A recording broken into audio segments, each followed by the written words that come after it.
Hi, I'm Steve Bourie, and I am the author of the American Casino Guide book. And I'm Matt Bourie, and I'm the editor of the American Casino Guide book. And our video today is on why you should always use Blackjack Basic Strategy. If you've seen any of our other videos, you will have heard us talk about how Blackjack is one of the best games to play in the casino because it has a very low house edge. However, it only has that low house edge if you know how to play your hands, because there's always one best way to play your hand no matter what the situation is. Yeah, unlike other table games such as craps, roulette, or baccarat, those games are all luck. And when it comes to blackjack, there is skill involved. Yes, there's a bit of luck involved, but in the long run, if you are a skilled blackjack player and you know how to properly play your hands, you, in the long run, will get a better return on that game than someone who sits there and guesses how to play their hands. Now, since the late 50s, early 60s, they've with the invention of computers, they've simulated all these millions and billions of blackjack hands, and these simulations show that there's always only one mathematically correct way to play your hand in any given situation.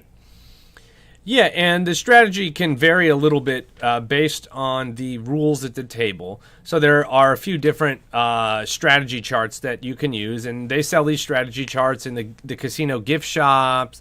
You can get them on Amazon. There's a few places you can get them. But if you go on our website, AmericanCasinoGuidebook.com, we actually have them for free up there. They're PDFs. You can just download them, print them out, and bring them to the casino with you. Now, like Matt said, we have different variations of blackjack strategy charts on our site that you can download for free. As a matter of fact, we have 6. So people say, well, why do you have 6? Why don't you just have 1? Well, the strategy will change slightly depending on a couple of factors. Number 1 is the number of decks that are used in the game. Single deck strategy is different than multiple deck strategy. And the other one is the rules variations in the game. So it'll change slightly whether or not the dealer will allow you to double after splitting, and the other one is whether or not the dealer will stand or hit on soft 17. Now, if you don't know what a soft hand is in blackjack, an ace can be either 11 or 1, depending on the situation. And a soft 17 would be where the dealer has an ace and then the rest of their cards make up a 6. So say they just have ace 6. That's a soft 17 because it can be a 17 or a 7. So if the dealer were to hit that and get anything higher than a 4, they would not bust. If they had a 10 and a 7 and they hit it and got higher than a 4, they'd bust. However, if it was a soft hand and they soft 17, they hit it and got anything higher than a 4, then the ace would go from being worth 11 to being worth 1, and it would change the value of the hand down. And some casinos, the dealer has to hit on that, and some casinos, the dealer has to stand on that. So that changes how you would play your hands. Yeah, and given a choice, you would want to play in a game where the dealer stands on soft 17. It's to your advantage. If the dealer hits soft 17, it actually adds 0.20% to the casino's advantage over you. So now casinos know this is a better rule, and a lot of times, like if you go to Atlantic City, the dealer will hit soft 17 on $10 games, but if you want them to stand on soft 17, you're going to have to make a minimum bet of $50 or $100. That's how much better that rule is for you. So they raise the minimum bet so they can make more off you. They'll give you a better rule, but they'll give you higher minimums. So keep that in mind. So if you have a choice and it's the same minimum bet, you would want to play at a game where the dealer stands on soft 17. And the same goes for whether or not you can double after a split. It's always in your advantage if you can double down after you've split your hands. And also, it's to your advantage to have fewer decks as possible. You always want to, if you can find a single deck game that pays 3-2 for a blackjack, you'd want to play that. That is one of the best games you can find. Yeah, so now we're going to take a look at the, well, like I said, we have 6 basic blackjack strategy charts. And we're going to take a look at one of them. And this is the most common game you're probably going to find in the United States. Mm-hmm.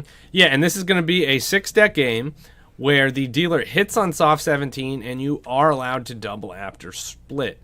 So the way you would use this strategy chart is if you look across the top, it says dealer's up card, and it has all the possible cards a dealer can have showing as their up card. And then down the left-hand side, it says your hand. And that's really split into 3 different sections there. The top third or so, that would be if your hand is hard, where you don't have an ace, where it's just like the 16 would be a 10 and a 6, or a 10 and a 4 and a 2, anything that equals 16 without using an ace.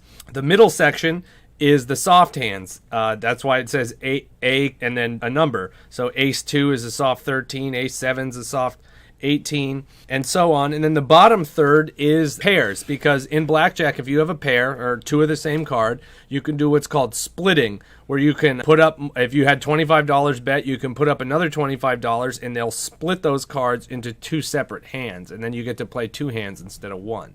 So that's why you would play your cards differently if it was a pair than if it wasn't. Yeah, and you don't have to memorize this chart perfectly.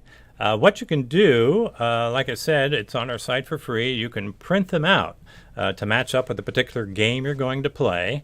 And actually, the casinos will let you bring that to the table and reference it right at the table. The only thing they don't like is if you slow down the game, if you take a long time to look at it. But if you bring it, they're not going to care. Just don't slow down the game. Yeah, so if you don't have it memorized, I would not suggest sitting at the first seat to act, which is generally, if you're looking at the dealer, it would be on the right side of the table. You don't want to sit there because you're going to have to be looking down at your hand, looking at what you have, looking at what the dealer has, and figuring it out, and it's going to be your turn first. And that's when they might get a little annoyed and tell you that you can't use the card. So if you want to use the card, I would sit more towards the middle of the table, because that way you have people acting before you.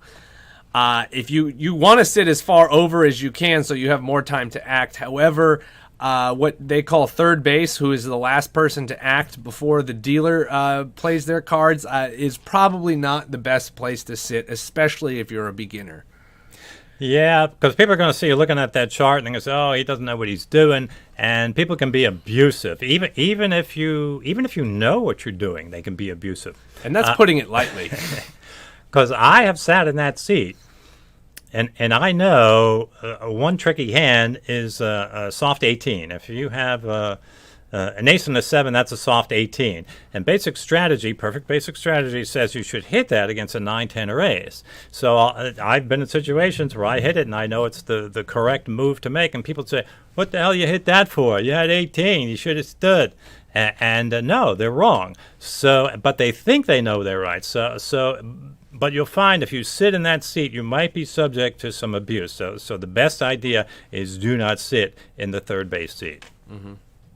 So now if you're using perfect basic strategy and you're playing the game that is probably the most common game you'll find in a casino throughout the country, is about 6 decks. Dealer hits soft 17, and they allow you to double after a split. Even if you were to be playing perfect basic strategy at that game, the casino would still have an advantage over you of about 0.64%. So that's a little over 0.5%. So while that's not huge, it's much better than many other games in the casino. You're still going to lose money in the long run.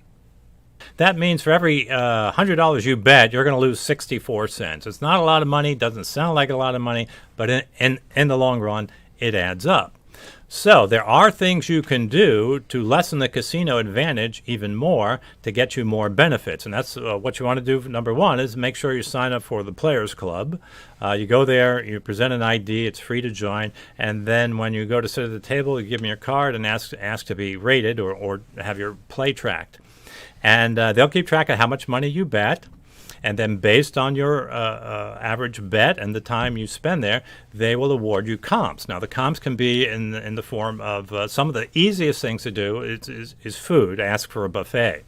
But sometimes they'll send you offers in the mail for, hotel rooms. They'll send you offers again for food or shows, or while you're sitting at the table, the drinks are free.